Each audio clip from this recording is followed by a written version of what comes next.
ನಮಸ್ತೆ ನವಕರ್ನಾಟಕ ಟಿವಿಗೆ ಸ್ವಾಗತ. ನವಕರ್ನಾಟಕ ಟಿವಿ ಜನಪರ ನ್ಯಾಯಪರ. ನೀವಿನ್ನ ನಮ್ಮ ಚಾನೆಲ್ ಸಬ್ಸ್ಕ್ರೈಬ್ ಮಾಡಿಲ್ಲ ಅಂದ್ರೆ ಈ ಕೂಡಲೇ ಲೈಕ್ ಮಾಡಿ, ಶೇರ್ ಮಾಡಿ, ಸಬ್ಸ್ಕ್ರೈಬ್ ಮಾಡಿ, ತಪ್ಪದೆ ಬೆಲ್ ಐಕಾನ್ ಕ್ಲಿಕ್ ಮಾಡಿ.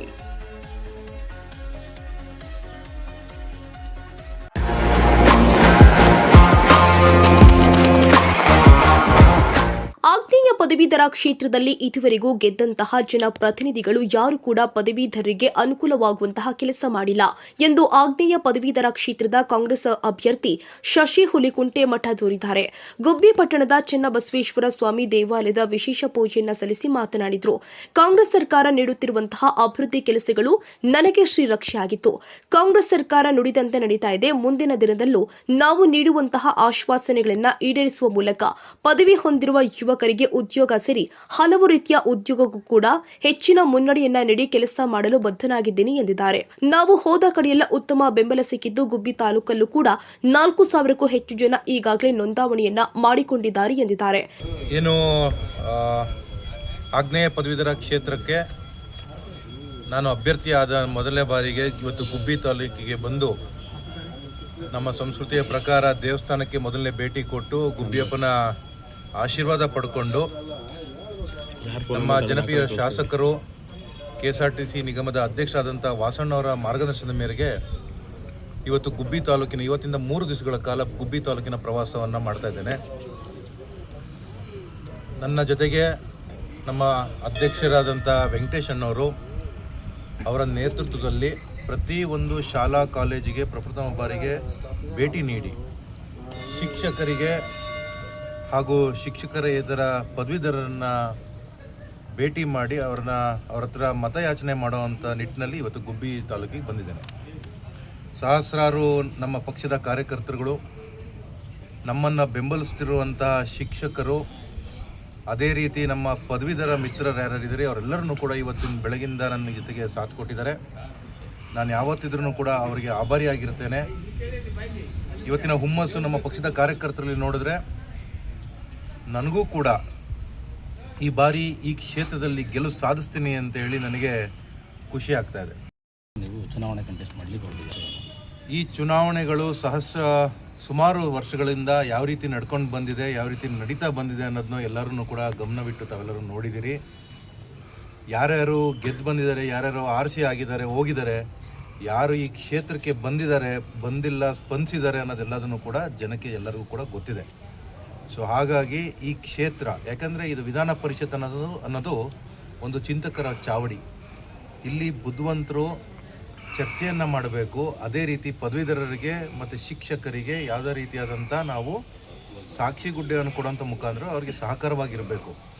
ಸೊ ಹಾಗಾಗಿ ಈ ಕ್ಷೇತ್ರದಲ್ಲಿ ಇಲ್ಲಿವರೆಗೂ ಗೆದ್ದು ಬಂದಂಥ ವಿಧಾನ ಪರಿಷತ್ ಸದಸ್ಯರು ಯಾರೇ ಇದ್ರೂ ಕೂಡ ಯಾವುದೇ ರೀತಿಯಾದಂಥ ಉಪಯೋಗವನ್ನು, ಸಹಕಾರವನ್ನು ಪದವೀಧರರಿಗೆ ಕೊಟ್ಟಿಲ್ಲ ಅನ್ನೋದು ಎಲ್ಲರಿಗೂ ಕೂಡ ಕಾಣ್ತಾ ಇದೆ. ಸೊ ಹಾಗಾಗಿ ಈ ಕ್ಷೇತ್ರ ಈ ಮತದಾರರನ್ನು ಪರಿವರ್ತನೆ, ಅಂದರೆ ಈ ಚುನಾವಣೆ ಪರಿವರ್ತನೆ, ಈ ಚುನಾವಣೆಯಿಂದ ಪರಿವರ್ತನೆ ಆಗ್ತದೆ. ನಾನು ಅವ್ರಿಗೆ ಸ್ಪಂದಿಸ್ತೀನಿ ಅಂತ ಹೇಳ್ತಾ ಈ ಮಾತುಗಳನ್ನ ಹೇಳ್ತೀನಿ. ಚುನಾವಣೆ ಪ್ರತಿ ಒಂದು ಸತಿನೂ ಕೂಡ ತಾವು ನೋಡಿ, ಕಳೆದ ಬಾರಿ ನಡೆದಂಥ ವಿಧಾನ ಪರಿಷತ್ನ ಪದವೀಧರ ನೋಂದಣಿಯಲ್ಲಿ ಕೇವಲ ಒಂದು 600ರಿಂದ 800 ತನಕ ಮಾತ್ರ ಗುಬ್ಬಿ ಕ್ಷೇತ್ರ ಇತ್ತು.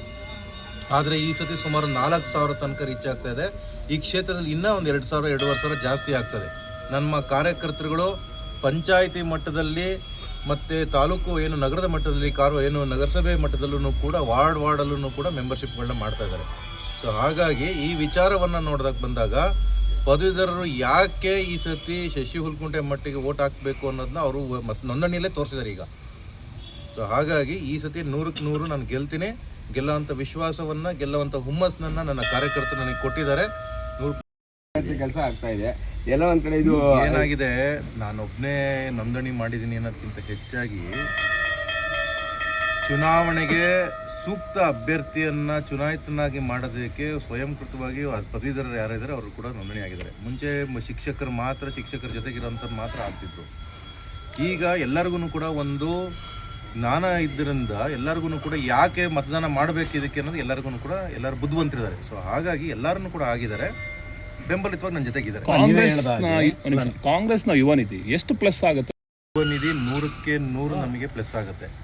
ಯಾಕೆಂದರೆ ಇಲ್ಲಿ ತನಕ ಯಾವ ಸರ್ಕಾರ ಈ ಪದವೀಧರರಿಗೆ ನೋಂದಣಿ ಏನು ಪದವೀಧರರು ಯಾರ್ಯಾರು ಇದ್ದರೂ ನಾವೇನು ಕೊಟ್ಟಿದ್ದೀವಿ ಗ್ಯಾರಂಟಿ ಸ್ಕೀಮ್ಸ್ಗಳನ್ನ, ನಮಗೆ ಅದು ಪೂರ್ಣವಾಗಿ ನಮಗೆ ಅನುಕೂಲ ಆಗ್ತದೆ. ಅಲ್ಲ, ಎಲ್ರಿಗೂ ರೀಚ್ ಆಗಿಲ್ಲ ಯುವ ನಿಧಿ. ಇಲ್ಲ, ಟೆಕ್ನಿಕಲ್ ಇಶ್ಯೂಸ್ ಇಂದ ಒಂದು ಸತಿ 2 ಸತಿ ಎಲ್ಲೋ ಒಂದು ಕಡೆ ಏರುಪೇರು ಆಗಿರುತ್ತೆ ಅಷ್ಟೇ ವಿನಃ ಅದೆಲ್ಲರಿಗೂ ಕೂಡ ರೀಚ್ ಆಗಿದೆ, 100ಕ್ಕೆ 100 ರೀಚ್ ಆಗಿದೆ. ನೀವೇ ಹೇಳಿದ ಹಾಗೆ ಕಳೆದ ಯಾಕೆಂದ್ರೆ ಮತದಾರರ ಹತ್ರ ಬಂದರೆ ಅವ್ರದ್ದೇ ಆದಂಥ ಒಂದು ಸಮಸ್ಯೆಗಳಿದ್ದಾವೆ, ಅವ್ರದಕ್ಕೂ ಕೂಡ ನಾನು ಧ್ವನಿಯಾಗಿರ್ತೇನೆ ಅಂತ ನಾನು ಆಗಲೇ ಪ್ರಚಾರದಲ್ಲಿ ಮತ್ತು ಪೂರ್ಣವಾಗಿ ಎಲ್ಲರ ಕಡೆನೂ ಕೂಡ ಹೇಳ್ಕೊಂಡು ಬಂದಿದ್ದೇನೆ. ಶಿಕ್ಷಕರ ಏನು ಪದವೀಧರ ಅನ್ಎಂಪ್ಲಾಯ್ಮೆಂಟ್ ಯೂತ್ಸ್ ಏನಿದ್ದಾರೆ ಅಂತ ತಾವೇನು ಕೇಳ್ತಾ ಇದ್ದೀರಿ, ಅವರು ಅನ್ಎಂಪ್ಲಾಯ್ಮೆಂಟ್ಸ್ ಇಲ್ಲದೇ ಇರೋದಕ್ಕೆ ಒಂದು ಮೊದಲನೇದಾಗಿ ಕೇಂದ್ರ ಸರ್ಕಾರ ಹಾಗೂ ರಾಜ್ಯ ಸರ್ಕಾರದ ಆಧಾರಿತವಾಗಿ ಸುಮಾರು ಸೆಲ್ಫ್ ಎಂಪ್ಲಾಯ್ಡ್ ಸ್ಕೀಮ್ಸ್ಗಳು ಭಾಳಷ್ಟಿದೆ. ಅದನ್ನು ನಾವು ಯಾರನ್ನೂ ಕೂಡ ಇಲ್ಲಿ ತನಕ ಅವರಿಗೆ ರೀಚ್ ಮಾಡ್ಸೋಕ್ಕಾಗಿರಲಿಲ್ಲ, ಅನ್ಎಂಪ್ಲಾಯ್ಡ್ ಯೂತ್ಸ್ಗೆ ಅದ್ರ ಬಗ್ಗೆ ಅರಿವು ಕೊಡೋಕ್ಕಾಗಿರಲಿಲ್ಲ. ಸೊ ಅದನ್ನು ಅರಿವು ಕೊಡೋಂಥ ಮುಖಾಂತರವಾಗಿ ಬರೀ ಅವ್ರ ಕೆಲಸಕ್ಕೆ ಒಂದಕ್ಕೆ ಅಲ್ಲ, ಸೆಲ್ಫ್ ಎಂಪ್ಲಾಯ್ಡ್ ಕೂಡ ಆಗ್ಬೋದು ಅನ್ನೋದನ್ನ ಅವ್ರನ್ನ ಮನದಟ್ಟು ಮಾಡಬೇಕಾಗಿರೋದು ನಮ್ಮ ಕರ್ತವ್ಯ. ಸುಮ್ಮನೆ ಸ್ಕೀಮ್ಗಳು ಇರ್ತವೆ, ಸ್ಕೀಮ್ಗಳು ಇರೋದನ್ನ ನಾವು ಉಪಯೋಗ ಮಾಡ್ದಲೇ ಅವ್ರಿಗೆ ರೀಚ್ ಆಗಿಲ್ಲ, ಅವ್ರು ಹಂಗೆ ಇದ್ದಾರೆ ಅಂತಲೂ ತಪ್ಪಾಗ್ತದೆ. ಸೊ ಅದನ್ನು ಫಸ್ಟ್ ಮೊದಲು ರೀಚ್ ಮಾಡಿಸ್ಬೇಕು, ಅವರಿಗೆ ಅದ್ರ ಬಗ್ಗೆ ನಾಲೆಡ್ಜ್ ಕೊಡಬೇಕು. ಆ ನಾಲೆಡ್ಜ್ ಕೊಟ್ಟ ನಂತರ 100% ಅವರನ್ನು ಕೂಡ ಒಂದು ಸ್ವಾವಲಂಬಿಯಾಗಿ ಜೀವನ ಮಾಡೋಕ್ಕೆ ಸಾಕ್ಷಿ ಆಗ್ತದೆ. ಇದೇ ಸಂದರ್ಭದಲ್ಲಿ ತಾಲೂಕು ಕಾಂಗ್ರೆಸ್ ಅಧ್ಯಕ್ಷ ವೆಂಕಟೇಶ್, ಮುಖಂಡರು ಆದ ಕುಪ್ಪದೇವರಾಜು, ಪಟ್ಟಣ ಪಂಚಾಯಿತಿ ಮಾಜಿ ಸದಸ್ಯರು ಆದ ರೇಣುಕಪ್ಪ, ಕುಮಾರ್, ಬಸಣ್ಣ, ಪ್ರಸನ್ನಕುಮಾರ್, ಬೀದರ್ ಯತೀಶ್, ಡಾಬಾ ಕುಮಾರ್, ವಾಸುಗೌಡ, ಡಾಕ್ಟರ್ ಖಾನ್ ಸೇರಿ ಹಲವು ಕಾಂಗ್ರೆಸ್ ಮುಖಂಡರು ಹಾಜರಿದ್ದರು. ಮೋಹನ್ ಎಂಎನ್ ಕೋಟೆ, ನವಕರ್ನಾಟಕ ಟಿವಿ.